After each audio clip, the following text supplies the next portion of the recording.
अभी देख लीजिए, हम पहुंचे हैं, मनेर का इलाका है, गंगा नदी के किनारे पहुंचे हैं, जहां पर पानी जो है नदी के किनारे से पहुंच गई है और अब गांव के समीप आ गई है। पानी जो है नदी से गांव के समीप पहुंची है और काफ़ी देखिए ऊपर से भी बारिश हो रही है और इस स्थिति में हम पहुंचे हैं, झमाझम बारिश हो रही है, काफ़ी लोग हैं यहाँ पर। देख लीजिए जिस तरह से आप दिखा सकते हैं कि फसल जो है काफ़ी लगी हुई है और इसके किनारे आ गई है, फसल भी डूबने के कगार पर। देखिए कई लोग जो है पानी में घुस कर अपने जा रहे हैं वहाँ पर और देखिए उनके लिए अब बड़ी रोजी रोटी का संकट है और ये स्थिति बन गई है। दियारा में जो कटाव हुआ, कटाव के चलते और काफ़ी लोग जो हैं अब उन्हें नाव का जो है सहारा चाहिए, लेकिन देख लीजिए कैसे वो पैदल घुस कर जा रहे हैं और यही समस्या होती है और इस पर कहीं कोई ध्यान नहीं है सरकार का। हमारे बीच कई लोग हैं यहाँ पर, इनसे हम जानना चाहते हैं कि आज जो ये कटाव की विभीषिका जो आप देख रहे हैं और हर समय ये आती है, हर साल आती है, लेकिन इसमें सुधार नहीं होती, क्या कहेंगे? इसमें सबसे बड़ा कमी है सरकार की। सरकार बात सुन नहीं रही है, लेकिन हम लोग इसका उपाय करेंगे। सड़क पर एक दिन उतरेंगे इसके लिए कि हमारे हजारों हजार बीघा जमीन कटाव में चला गया। सरकार बात नहीं सुन रही, लेकिन कटाव जारी है। कटाव तो अब माता से हम लोग क्या लड़ाई लड़ेंगे, ये तो काटवे करेंगे। साथ ही साथ कुछ ऐसे लोग, सरकार कह रही है कि हम जियो बैग लगा रहे हैं, हर समय इस कटाव को रोकने के लिए बड़ी प्रयास कर रहे हैं। कहीं कुछ नहीं उनका प्रयास है। सरकार तो कान में तेल डाल करके सूत गई है, हम लोग मर रहे हैं। आज देखिए वो नतीजा है कि ऊपरवार में सुखाड़ से लोग मर रहे हैं और हम लोग इधर दियर के लोग दहाड़ से मर रहे हैं। अब तो बांध में पानी सटने वाला है और बांध को काटने वाला है, लेकिन सरकार का अभी तक कान में पानी नहीं गया। अच्छा, तो आखिर इस पर रोक क्यों नहीं लगाई जाती है? जो जियो बैग लगाया गया था एक बार पिछले बार, वहाँ उसके बाद भी महावीर टोला के पास जो स्कूल थी वो भी कट गई। जियो बैग लगाने के बाद भी उसमें विलीन हो गया था गंगा नदी में। इसमें ऐसे ऐसे ठेकेदार के भिड़ा देते हैं कि झूठ मूठ के ऊपर से जाल बिल करके छोड़ देता है और नीचे पानी काट करके फिर उसको भसा देता है, गिरा देता है। बढ़िया से बांध कोई उधर बांधा नहीं और इधर तो कोई अभी तक देखा भी नहीं कि बांध बनाएगा कि नहीं। क्या अब पानी में लोगों को घुस कर आना जाना पड़ रहा है, उनके फसल को लाने के लिए, चारा को लाने के लिए, अपने खाने के लिए। तो ये अब आखिर नाव का कोई प्रबंध नहीं है तो भूखे कितना दिन माल जाल रहेगा और हम लोग भूखे मरेंगे। नाव का व्यवस्था नहीं है, जान रहे चाहे जाए तो किसी तरह जान बचाना ही है। अच्छा, लेकिन कटाव पर क्यों नहीं रोक लगाई जाती है? क्या इसमें जो है सरकार जो आप कह रहे हैं कि कभी ध्यान नहीं देती है, तो क्या उसमें राजनीति कर रही है? पूरा के पूरा राजनीतिक है, थोड़ा सा नहीं। आज खाली सुविधा बड़ों लोगों को दिया जा रहा है, छोटों लोगों पर कोई ध्यान भी नहीं दे। खाली आता है फंड छोटे लोग के लिए कि गंगा के कटाव से लोगों को बचाया जाएगा, उनके हित में नाव दिया जाएगा कि डूबेगा नहीं, लेकिन सब ऊपर रह जाता है, नीचे कुछ धरातल पर आता नहीं। अच्छा, तो ये जो विभीषिका जो हम लोग देख रहे हैं, हर साल जो जमीन कट रही है, कई गांव पहले विलीन हो चुकी थी, तो अब क्यों नहीं इसे बचाने का प्रयास किया जा रहा है? अभी तो सरकार में कमी है, लेकिन इसके लिए हम लोग रोड पर उतरेंगे, सड़क पर उतरेंगे, चाहे जो हो। अच्छा, तो फिर अगर सड़क पर उतरते हैं, आंदोलन कर रहे हैं और उसके बावजूद सरकार नहीं ध्यान दे रही है, उसके बावजूद तो ध्यान उनको देना ही पड़ेगा। जब लड़ाई में जब कूदेंगे हम लोग तो अंतिम तक कड़ा करके छोड़ेंगे।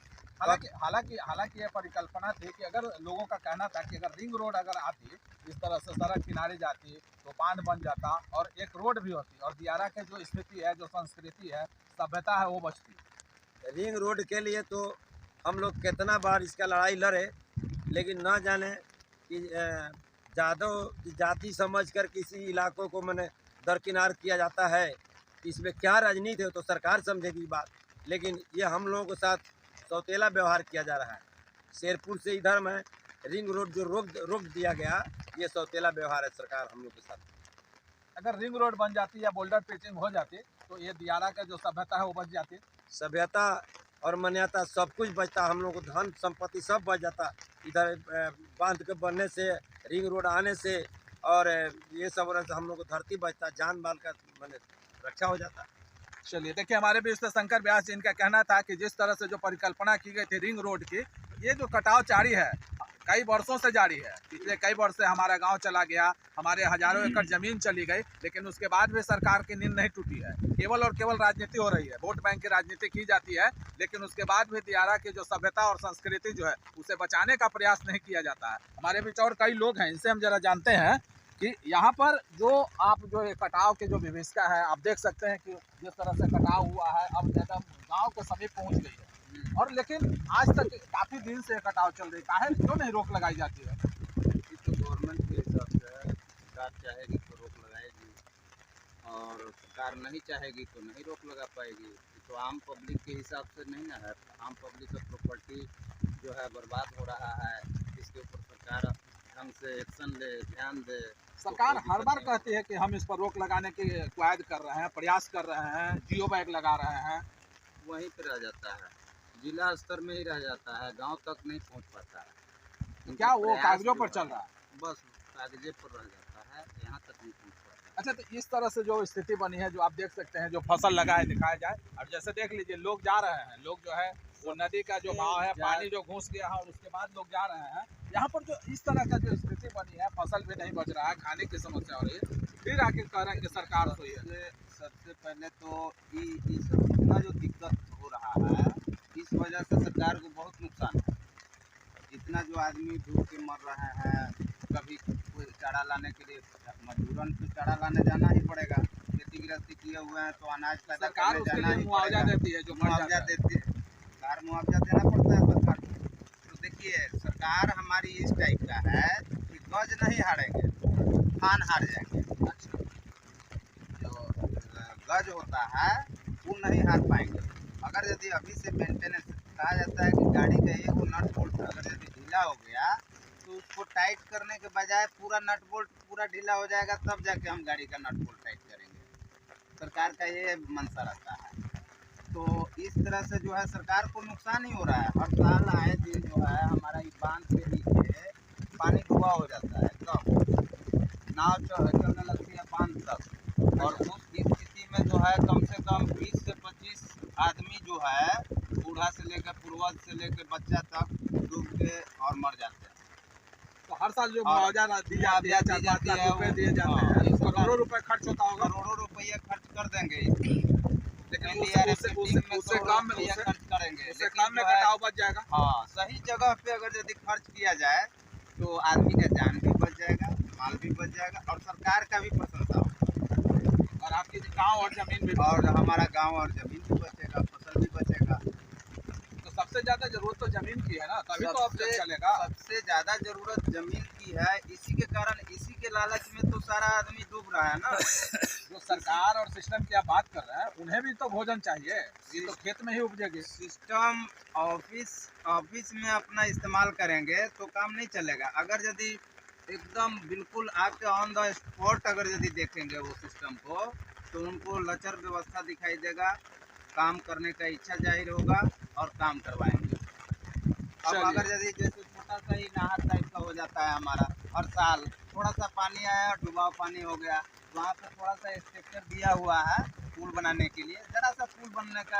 है, उसमें ज़्यादा से ज़्यादा हमको लगता है कि 20 से 25 लाख रुपया खर्चा होगा। अच्छा, ये अगर चीज यदि बताएं पुल कि बन ये जाता एक तो कटाव का पानी है, ऊपर से तेज बारिश हो रही है, झमाझम बारिश है, आप छाता लिए, हम सब लोग छाता के नीचे हैं और झमाझम बारिश हो रही है, इसके बाद भी आप ये कियारा के नजदीक है, मैंने कटाव का जो है जहाँ पर पानी है, मजबूरी है, खेती गृहस्थी है, फसल है हमारा, इस वजह से आए हैं। तो जान भी जा सकती है आपकी। हाँ जान तो जाएगी ही। मान लेते हैं थोड़ा सा संतुलन हुए तो जान जा सकती है, इसमें कोई मतलब दो राय नहीं है। लेकिन अभी तक जो बोल्डर पिचिंग की आप बात की है, जो रिंग रोड की बात हो रही थी, अभी तक क्यों उस पर सरकार नहीं ध्यान दे रही है? राजनीति ही हो रही है। देखिए सबसे बड़ी बात है काम कार्यकर्ता के ऊपर निर्भर करता है। कार्यकर्ता अगर यदि ढंग का होंगे तो सब कुछ बढ़िया से होगा।